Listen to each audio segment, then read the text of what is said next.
Cask of Amontillado. The 1,000 injuries of Fortunato I had borne as I best could, but when he ventured upon insult, I vowed revenge. You, who so well know the nature of my soul, will not suppose, however, that I gave utterance to a threat. At length I would be avenged. This is a point definitively settled, but the very definitiveness with which it was resolved precluded the idea of risk. I must not only punish, but punish with impunity. A wrong is unredressed when retribution overtakes its redresser. It is equally unredressed when the avenger fails to make himself felt as such to him who has done the wrong. It must be understood that neither by word nor deed had I given Fortunato cause to doubt my goodwill. I continued, as was my wont, to smile in his face, and he did not perceive that my smile now was at the thought of his immolation. He had a weak point, this Fortunato, although in other regards he was a man to be respected and even feared. He prided himself upon his connoisseurship in wine. Few Italians have the true virtuoso spirit. For the most part, their enthusiasm is adopted to suit the time and opportunity. Practice imposture upon the British and Austrian millionaires. In painting and gemmery, Fortunato, like his countrymen, was a quack, but in the matter of old wines he was sincere. In this respect I did not differ from him materially. I was skillful in the Italian vintages myself, and bought largely whenever I could. It was about dusk, one evening during the supreme madness of the carnival season, that I encountered my friend. He accosted me with excessive warmth, for he had been drinking much. The man wore motley. He had on a tight-fitting, party-striped dress, and his head was surmounted by the conical cap and bells. I was so pleased to see him that I thought I should never have done wringing his hand. I said to him, "My dear Fortunato, you were luckily met. How remarkably well you are looking today, but I have received a pipe of what passes for Amontillado, and I have my doubts." "How?" said he. "Amontillado, a pipe? Impossible, and in the middle of the carnival." "I have my doubts," I replied, "and I was silly enough to pay the full Amontillado price without consulting you in the matter. You were not to be found, and I was fearful of losing a bargain. Amontillado! I have my doubts. Amontillado! And I must satisfy them. Amontillado! As you are engaged, I am on my way to Lucrezia. If anyone has a critical turn, it is he. He will tell me Lucrezia cannot tell Amontillado from sherry. And yet some fools will have it that his taste is a match for your own. Come, let us go." "Whither? To your vaults." "My friend, no, I will not impose upon your good nature. I perceive you have an engagement. Lucrezia, I have no engagement. Come." "My friend, no. It is not the engagement, but the severe cold with which I perceive you are afflicted. The vaults are insufferably damp, and are encrusted with nitre. Let us go, nevertheless. The cold is merely nothing. Amontillado, you have been imposed upon. And as for Lucrezia, he cannot distinguish sherry from Amontillado." Thus speaking, Fortunato possessed himself of my arm, and putting on a mask of black silk, and drawing a requiere closely about my person, I suffered him to hurry me to my palazzo. There were no attendants at home. They had absconded to make merry in honor of the time. I had told them that I should not return until the morning, and had given them explicit orders not to stir from the house. These orders were sufficient, I well know, to ensure their immediate disappearance, one and all, as soon as my back was turned. I took from their sconces 2 flambeaux, and giving one to Fortunato, bowed him through several suites of rooms to the archway that led into the vaults. I passed down a long and winding staircase, requesting him to be cautious as he followed. We came at length to the foot of the descent, and stood together upon the damp ground of the catacombs of the Montresors. The gait of my friend was unsteady, and the bells upon his cap jingled as he strode.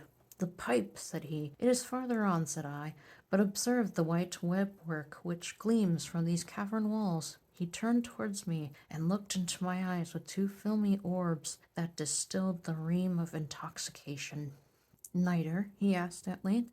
Neither, I replied. How long have you had that cough? My poor friend found it impossible to reply for many minutes. It is nothing, he said at last. Come, I said with decision. We will go back. Your health is precious. You are rich, respected, admired, beloved. You were happy, as once I was. You are a man to be missed. For me it is no matter. We will go back. You will be ill, and I cannot be responsible. Besides, there is Lucrezia. Enough, he said. The cough is a mere nothing. It will not kill me. I shall not die of a cough. True, true, I replied. And indeed, I had no intention of alarming you unnecessarily, but you should use all proper caution. A draught of this medoc will defend us from the damps.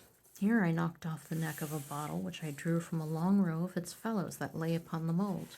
Drink, I said, presenting him the wine. He raised it to his lips with a leer.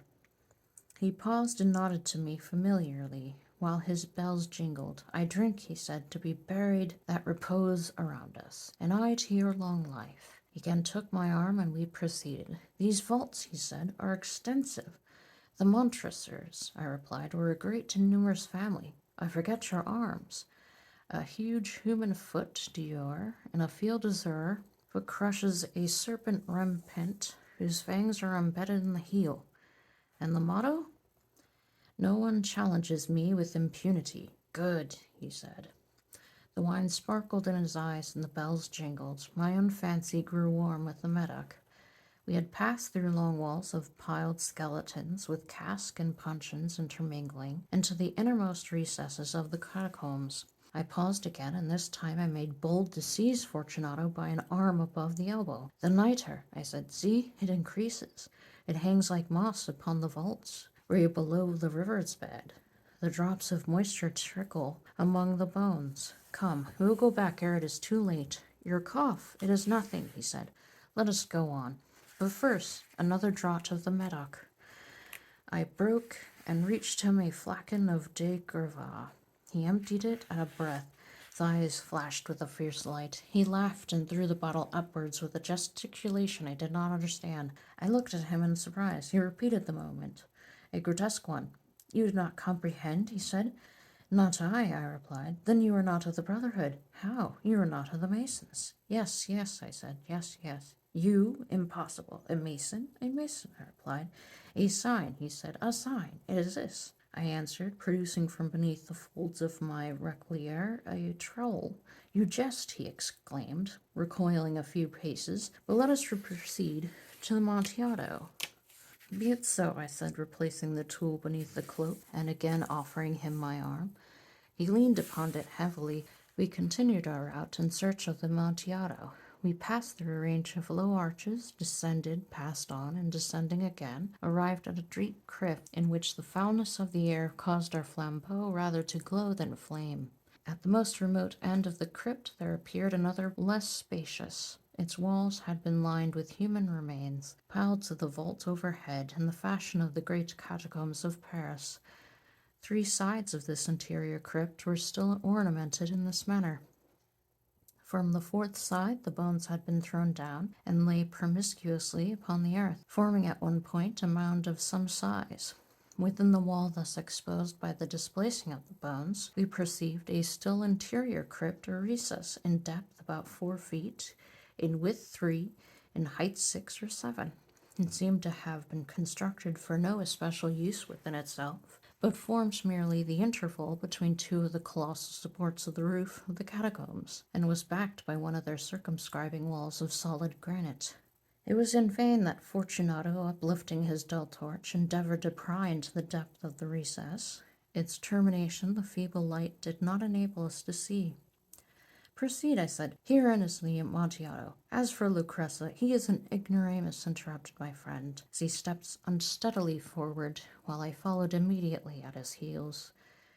In an instant he had reached the extremity of the niche, and finding his progress arrested by the rock, stood stupidly bewildered.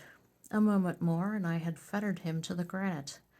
In its surface were 2 iron staples, distant from each other about 2 feet horizontally. From one of these depended a short chain, from the other a padlock. Throwing the links about his waist, it was but the work of a few seconds to secure it. He was too much astounded to resist. Withdrawing the key, I stepped back from the recess. Pass your hand, I said, over the wall.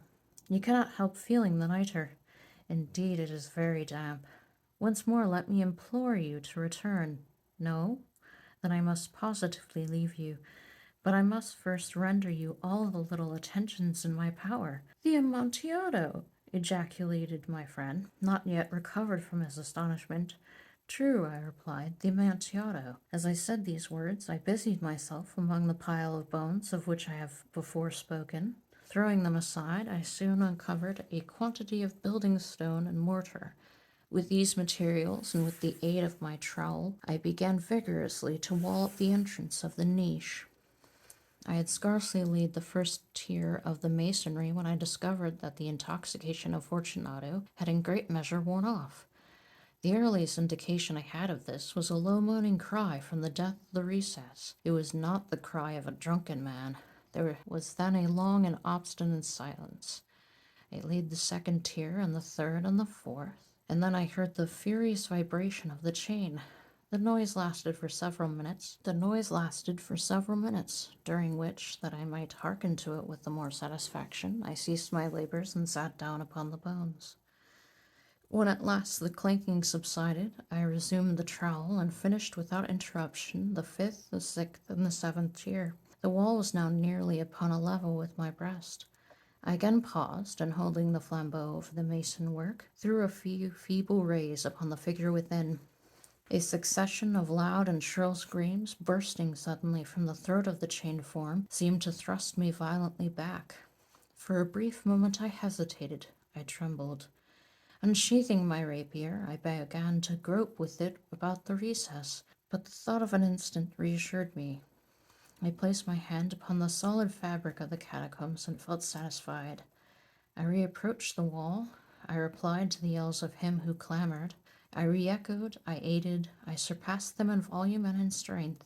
I did this, and the clamorer grew still. It was now midnight, and my task was drawing to a close. I had completed the 8th, the 9th, and the 10th tier. I had finished a portion of the last and the 11th. There remained but a single stone to be fitted and plastered in. I struggled with its weight. I placed it partially in its destined position. But now there came from out the niche a low laugh that erected the hairs upon my head. It was succeeded by a sad voice, which I had difficulty in recognizing as that of the noble Fortunato. The voice said, "Ha, ha, he, he, a very good joke indeed, an excellent jest. We'll have many a rich laugh about it at the palazzo. He, he, over our wine, he. The Amontillado," I said. He, yes, the Amontillado. But it is not getting late?